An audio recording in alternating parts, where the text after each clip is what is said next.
Балдарым, барсыңарбы? Кыргыз адабият сабагын баштайбыз. Бүгүн 9 класс кыргыз адабияты сабактын темасы Мукай Элебаевдин өмүрү жана чыгармачылык жолу.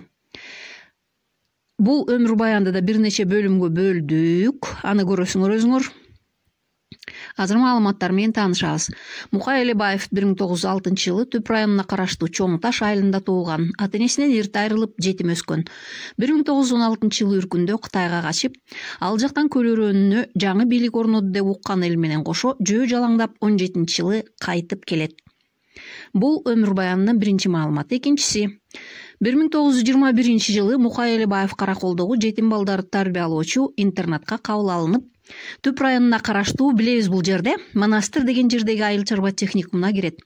Ал жакта 3 жыл билим алган соң Фрунзедеги борбордук педагогикалык техникумга келип 30 жылга чейин окуйт.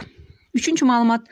Мукай Элебаев 1943 жылы согуш майданына аттанып, 44 жылы май айында Псков облусунда курман болгон. Эми кийинки маалыматтар чыгармачылыгы жөнүндө. Мукай Элебаевдин Зарыгам аттуу туңгучуры 1924 жылы Эркин Тоо гезитинде жарык көргөн. Салттык арман ырларына үндөш жазылган бул чыгармасында акын билим алууга болгон тилегин, ой санаасын билдирет. Канткенде табам амалын, көкүрөктө жаранын, алыста окуу артык деп угамын катуу кабарын дейт саптарында. 5-чи маалымат.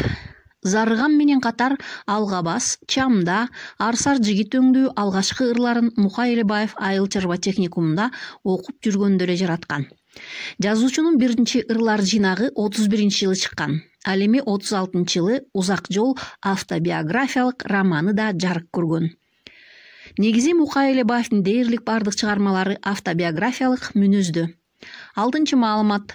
Элебаев чебер котормочу да болгон. Ал орус адабиятынын классикасына айланган Гогольдун Шинель, Өлүк жандар, Толстойдун Хажы Мурат, Пушкиндин Хандын өлгөн кызы жана Жети баатырдын жомогу сыяктуу чыгармаларын, ошондой эле Максим Горькийди, Маяковскийди, Франканы, Сурковду которгон. Үй тапшырма.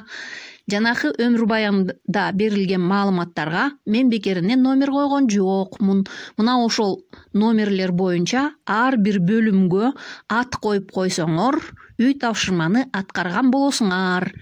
Биринчи маалыматты эмне деп атасаңар болот. Экинчи, үчүнчү, төртүнчү, бешинчи, алтынчы. Балдар, саламатта калгыла.